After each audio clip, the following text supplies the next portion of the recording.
Get me that Bible.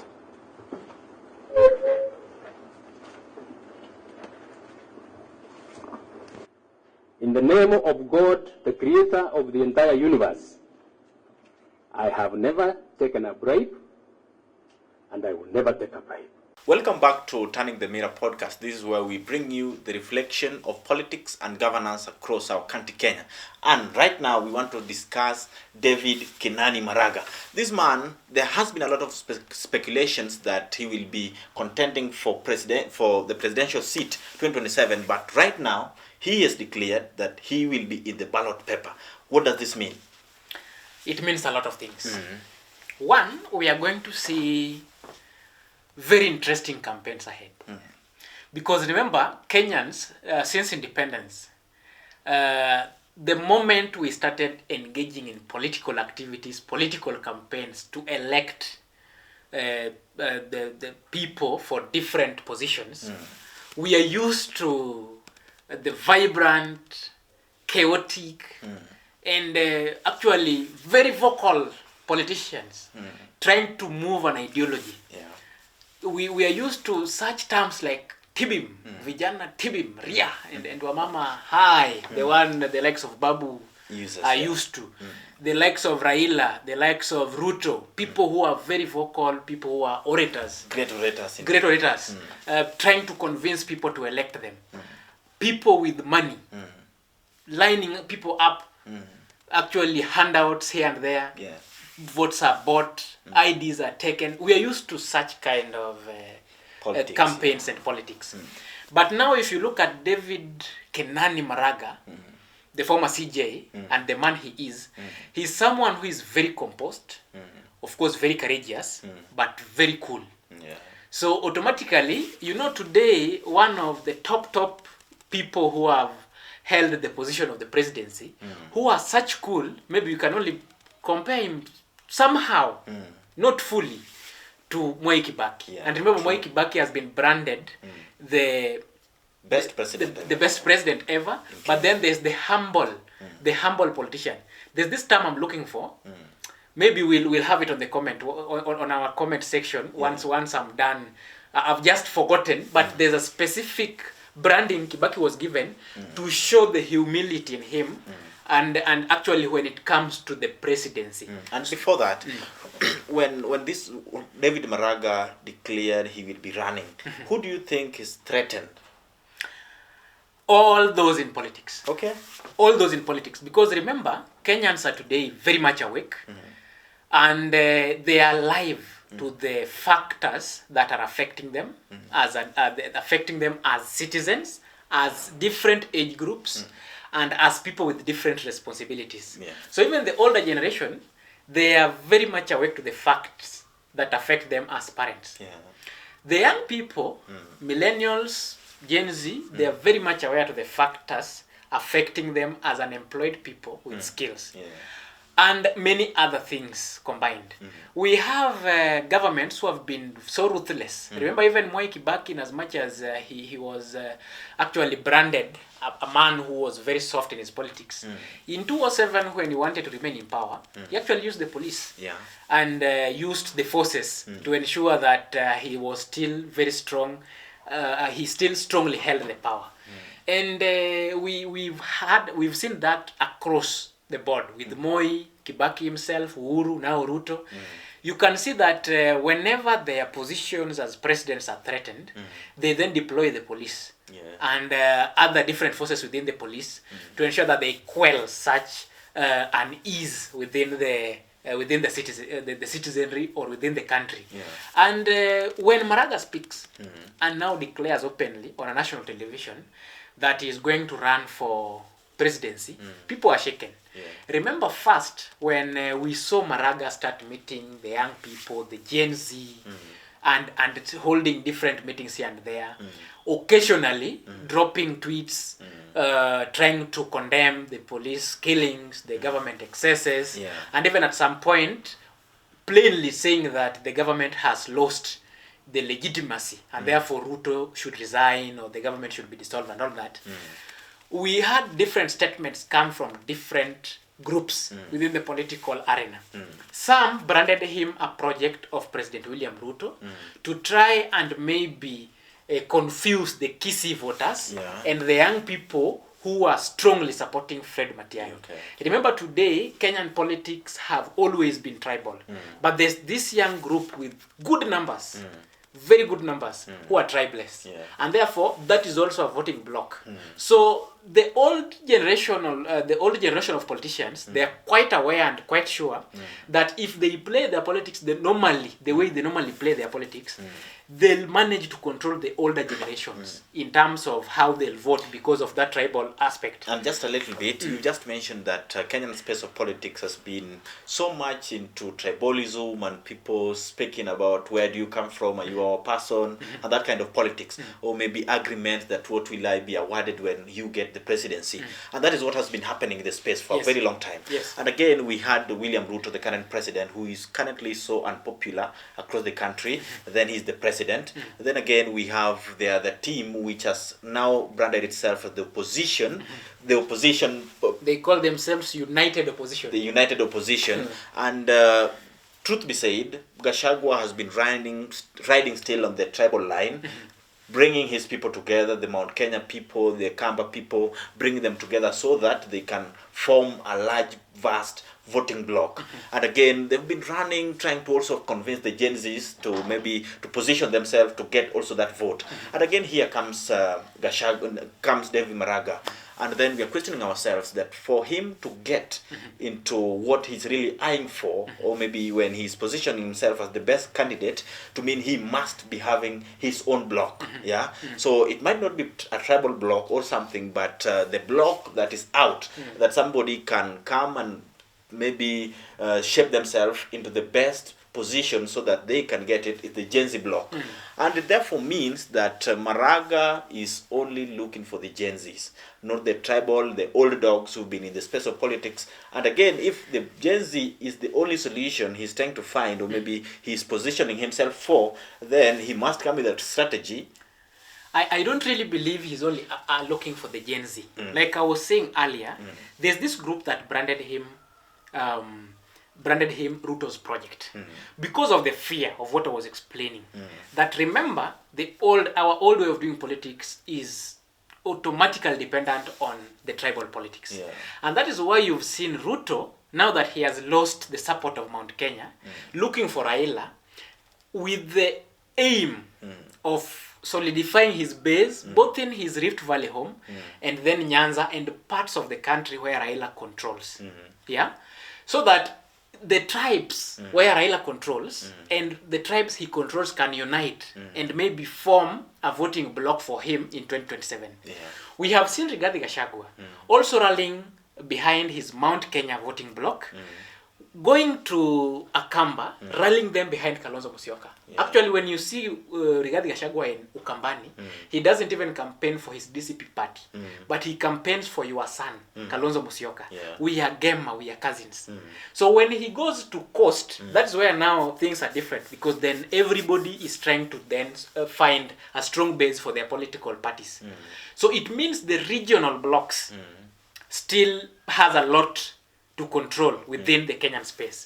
But then there's a specific group of young people, the Gen Z and the millennials. And I can as well tell you that even the older generation, a good number of them have joined this group. And today, if you look around, you'll find even somebody who is 40 years old telling you, as Gen Zs, we have decided to do this and this and this. And automatically he's over 40 years. The reason being, many people are now not just associating the Gen Z with the age. They are associating the Gen Z group with an ideology.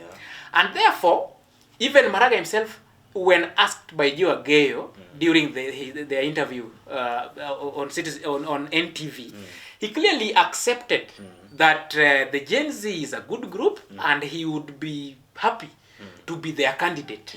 And actually, trying to say that the young people, which is true, they're the majority, and therefore we should be coaching them, training them, and giving them the opportunities to also serve and develop or build their country. And therefore, for a certain group, which is then mostly affiliated to the government, to try and brand Maraga as William Ruto's project, was to try and divide this Gen Z bloc, so that we have people who are voting for Matiang'I as the president, others voting for Maraga, and therefore this Gen Z bloc, which is about 9 million, if at all of them take kura, is divided. And so the other old politicians, because remember, even the other group which is calling themselves a united opposition, it is not that they are good. They've just united. All these people are Moi politicians, the Moi era politicians. So they always, in every electioneering cycle, they come, rebrand, regroup, and position themselves to Kenyans as the best option. After elections, we see different realignments. Those who are in the opposition joining government, those who are in government going out, and it keeps recurring.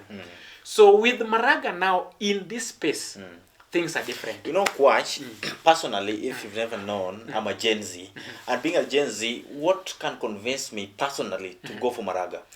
One, if you look at all the other candidates, apart from Omtata, all the other candidates, their past, because everyone has a past, their past has a very defining moment of their lives when in one way or the other they either sabotaged the economy or took part in killing innocent citizens or took part in activities that saw Kenya move several steps backwards. True. If you look at Maraga the man and look at his past, there is no specific serious issue, a negative one, that you can claim or point out when he had power in the judiciary. Because remember, Kenya has 3 arms of government. Judiciary, executive, and legislative arms. Judiciary, being the head of judiciary or president of the judiciary, you also have powers. But even at a point when this gentleman, CJ Maraga, had that power, he never misused it. That's true. And therefore, as the Gen Zs who are looking at this and trying to say we want fresh blood in the Kenyan politics, fresh blood at the top, that is the president and even these other positions, chances are that many Gen Zs will be convinced to vote for Maraga because one, he is truthful when it comes to the rule of law. Number 2, he's somebody who's past. You know, we will see several videos come out just a few weeks or months to the 2027 elections or 2026 elections, depending on how the courts will decide with Wakili Willis's case. We'll see several videos coming out trying to remind people of every politician's past.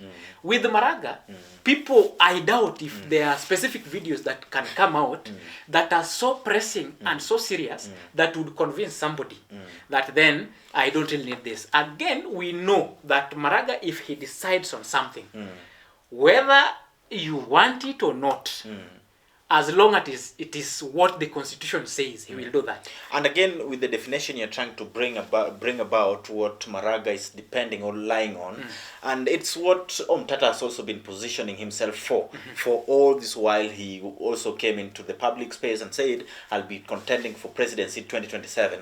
So what does it mean to Omtata, the team, and what they've been doing all this time? If Omtata is serious, if Omtata is really serious, he's serious, then it is high time he looks for Maraga. They can form a very strong team. Because Omtata has been out there fighting for the rights of Kenyan citizens. For a very long time. In courts, even without the resources, he still does it. And then even today in Senate, to an extent, you can even brand him a loner because he's never with any of the political affiliations. So if he's serious, and if Maraga is also serious, they should look for each other. Sit down and try chatting a way forward. Because both of them, they are branded as people who don't have money. Or the serious, or the serious financial muscle to control a presidential campaign from the beginning to the end. Maybe moving across the whole country and all doing that. We even had Maraga during the interview with Joe Ageyo on NTV saying he'd rally for the support from the Kenyan citizens. Those are the very statements that even Omtata himself used last year when he was actually gazetting his campaign team, the then team that was moving around. the other. In that case, we look at, in most cases, finance is always a factor, Yeah. but the major factor when forming coalitions is always what you bring on the table in terms of votes. Who is But sellable? if yes, who is sellable? Yeah, that's true. All of them are sellable, yes. But then if you look at just the name, what the name brings on the table, Maraga would have higher chances because remember in the Luo Nyanza, for example, 2017 Maraga gained serious support in Luo Nyanza. That's true. In Ukambani, in coastal regions. Let me tell you, in major areas where Raila was controlling, the NASA coalition then, even in Western Kenya, where even in Bomet, where we had Isaac Ruto, the NASA coalition, areas where NASA coalition controlled in 2017, they really supported Maraga, and they just loved Maraga automatically, and therefore we even have children who are named after David Maraga. In fact, I even know a child in Kisumu who is called Supreme Verdict Maraga. Yeah, this child was born on the day when the Supreme Court actually nullified the election of the then President Uhuru Kenyatta. Okay. Yes, and therefore so it meant to them a lot. Yes, of things. it meant to them a lot of things. Yeah, integrity. This was the first ever ruling in Africa, and we've even had Mali use the same ruling when going through some of their judicial processes. Yeah. We even have different African countries referring to this judgment when going through their judicial processes. Yeah. So it really meant a lot to Kenyans, and that point of integrity, and even having the power, the courage to speak, even against a sitting president, something that many would see as if you are speaking with a gun right just close to your head. And so I think with that, his name resonates so well with many people. Okay. Again, even in the corridors of justice, he tried a lot, and we even had when he was advised that the National Assembly, the Parliament, did not respect the 2/3 gender rule. Yeah, He even wrote a letter to the president to dissolve the Parliament, and so he's somebody who, when it comes to the rule of law, what many people are looking for today, because for peace to prevail, you know, the likes of Raila, Ruto, and the old group of politicians, they try telling us that peace is important for our existence and businesses, when in real sense, the peace they bring comes with a lot of economic sabotage and even deaths of some of our very young people who are very innocent. So if it comes to the rule of law, which many people are looking for today, because just the environment to serve, the environment to do things, with that Kenya can thrive, then it is in these two gentlemen. So with the Maraga on the space, then things are shifting. But I know Omtata himself is an orator, so when placing them together with Maraga could be a good deal, or otherwise if they had maybe some other partners who can sell their agenda. Yeah, because Maraga is seen as somebody who cannot speak much when it comes to oratory skills. Yeah. And also there are two questions that are rising, that which kind of Kenyan are you? Are you this Kenyan who is after the sweet words in politics and the great oration and all that, or you are in the side of the truth? Again, also people are asking on now the fate of Matiang'I and his candidacy. He's been trying to do a lot and positioning himself, using radio stations, selling his presidency and all that. So we are expecting a lot. And then when Matiang'I will be coming back to the country, he will be also having a lot for us, what to say, and also his last decisions. Just what I told you, that we are going to have a group of politicians who are serious orators with a lot of financial muscle running on some other sides, maybe two of those different groups. The current united opposition and the government. And then we are having to have a group of another politician, a group of what I can call leaders, not politicians, who don't have a lot of money. Maybe they are rallying on the support of Kenyans, but with no clear oratory skills, but with the message and the truth on their side. Yes. And also the third team is the two-term team. And again, let us also hear from what our audience have to say, what their thoughts on all these events that are taking place in the political space. And again, ensure you subscribe to the channel and always keep coming back for latent conversations. Thank you.